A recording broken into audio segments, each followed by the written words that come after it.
Hi అందరికి. మా చెట్టు కాయలు చూడండి, పచ్చడి వేసే టైం అయితే వచ్చేసింది. ఈరోజు మనం కాయలు కోసి పచ్చడి అయితే వేసుకుందాం. చూసారా మా కాయలు ఎంత పెద్ద పెద్దగా ఉన్నాయో.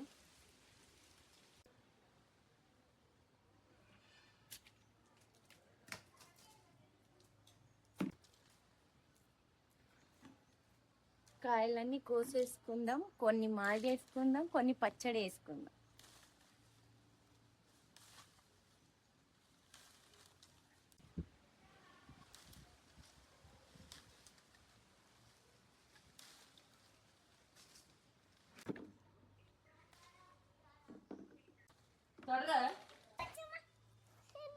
పైన ఉన్న కాయలు దింపడానికి నేను బాటిల్ తోని పైప్ తోనైతే తయారు చేసుకున్నా. ఇప్పుడు ఎట్లా కోస్తానో చూపిస్తాను.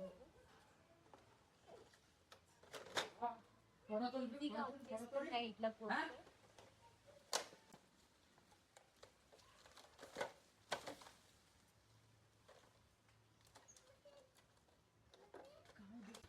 చూడండి ఈజీగా వచ్చేసాయి.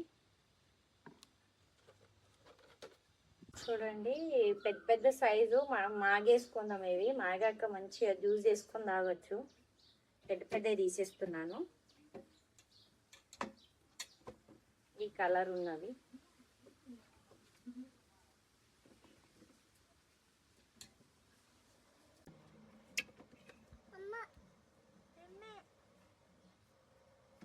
కోసం కాయలు మంచిగా కడుక్కొని నీళ్ళలో ఒక 2 గంటలు నానబెట్టుకుందాం. అడ్డంలో బుడ్డ వరకు ఈడోకూడదు.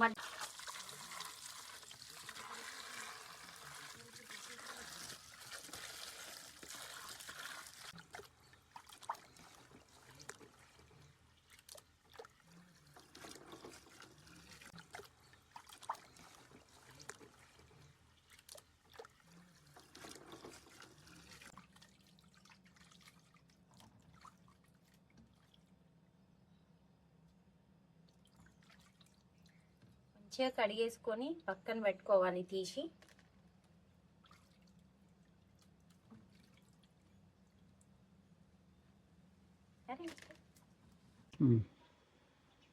కాయలని చక్కగా తుడుసుడైపోయిందిగా. చిన్న చిన్న ముక్కలుగా కట్ చేసుకుందాం. మరి పెద్దగా కాకుండా మరి చిన్నగా కాకుండా మీడియం సైజ్ కట్ చేసుకుందాం.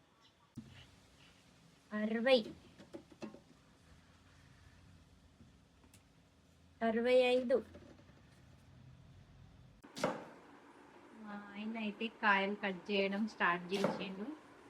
ఎంతసేపు అవుతుందో, చాలా ఉన్నాయి కాయలు.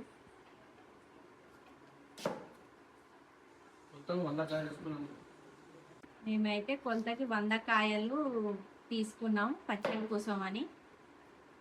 అది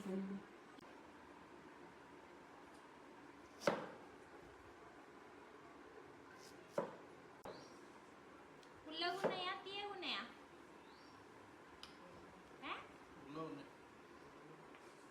పళ్ళు సీయమంటున్నాయా?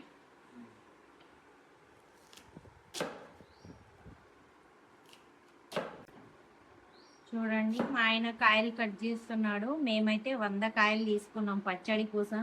అమ్మో మీరు ఉండేదే నలుగురు అనుకున్నారు. మేము ఉండేది నలుగురం కానీ అందరి కోసం వేస్తున్నాం పచ్చడి. షాక్ అయ్యారు మీరు కాయలు చూసి. చిన్న ముక్కలుగా నీట్గా కట్ చేస్తున్నాం ఆయన.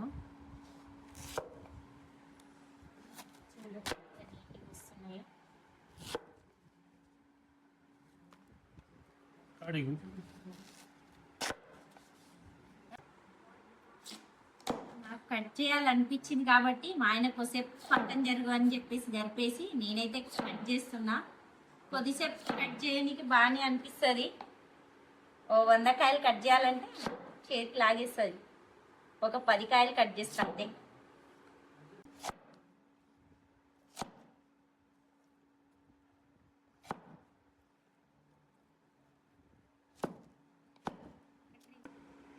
చూడండి ఇట్లా కాయలు కట్ చేస్తున్నప్పుడు ఎక్కడన్నా ఒక పండు వచ్చిందనుకో చాలా హ్యాపీగా ఆడుకునే వాళ్ళం. చిన్నగా ఉన్నప్పుడు తినుకుంటా అబ్బా పండు వెళ్ళింది అని చెప్పేసి కట్ చేసేటప్పుడు స్వీట్గా ఉంది. పండు అయింది కదా అసలు. చక్కగా కట్ చేసుకున్నాం కదా, ఇవన్నీ ఇప్పుడు ఇలా లోపల ఉన్న పీస్ అయితే తీసేయాలి. ఇది ఫ్యాన్ గాలికి ఆరబెట్టుకుందాం.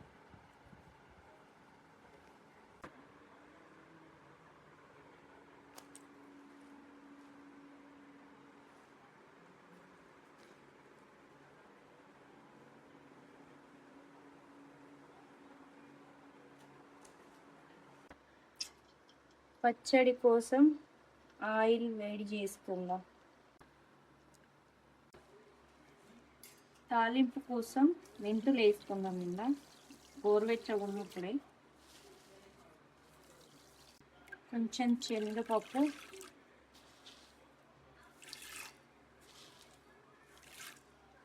ఆవాలు వేసుకుందాం కొన్ని,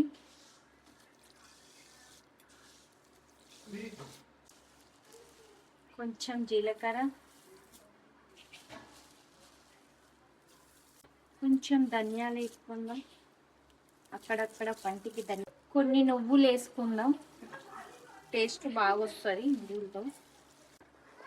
ప్యూర్ పల్లి నూనె ఉంటేనే పైన ఇట్లా నురుగా అనేది వస్తుంది. స్మెల్ కూడా మంచి పల్లీలాగా వాసన వస్తుంది.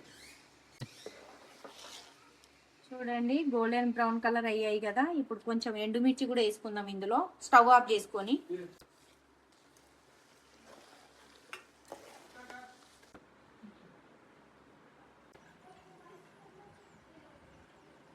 వెల్లుల్లి పేస్ట్ వేసుకుందాం.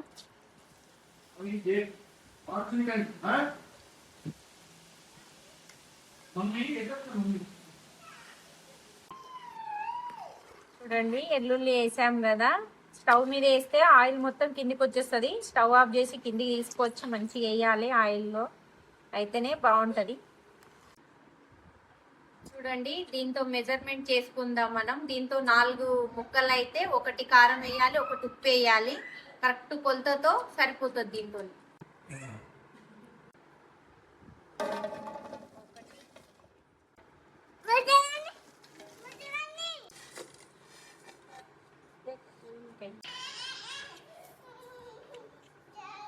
ఈ డబ్బా ఉప్పు కరెక్ట్ సరిపోతుంది. దీనికి తక్కువ పడితే మనం మళ్ళీ వేసుకోవాలి టేస్ట్ చేసి. జీలకర్ర పొడి 1 గ్లాస్ వేసుకుందాం. మెంతుల పొడి 1 గ్లాసు, వేసుకుందాం.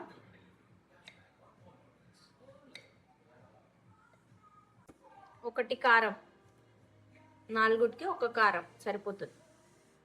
ఎక్కువ కారం తినే వాళ్ళు కొంచెం ఎక్కువ కూడా వేసుకోవచ్చు. ఎల్లుల్లి ఒలిచినవి కొన్ని వేసుకోవాలి, తీయనివి కొన్ని. ఆవపిండి సగం కంటే కొంచెం ఎక్కువ వేస్తున్నా. ఎక్కువ ఘాటు తినే వాళ్ళు ఇంకొంచెం ఎక్కువ కూడా వేసుకోవచ్చు. మంచిగా కలిసేటట్టు కలుపుకుందాం ఇప్పుడు. ఇది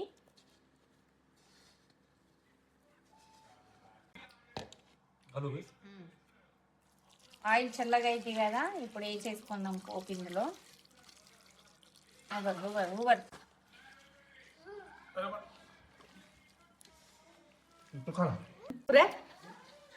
పచ్చడి మంచిగా కలుపుకున్నాం కదా. ఇప్పుడు జాల్లోకి అయితే వేసుకుందాం. ఇట్లా జాల్లో వేసుకుంటే పచ్చడి ఖరాబ్ కాదు, సంవత్సరం దాకా మంచిగా ఉంటుంది పచ్చడి.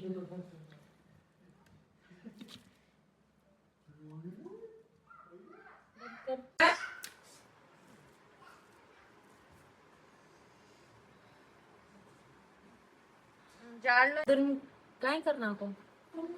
పొద్దున్న వరకు మంచిగా ఆయిల్ జాల్లో అయితే వేసుకున్నాం కదా. పొద్దున్న వరకు మంచిగా ఆయిల్ పైకి అయితే వస్తుంది.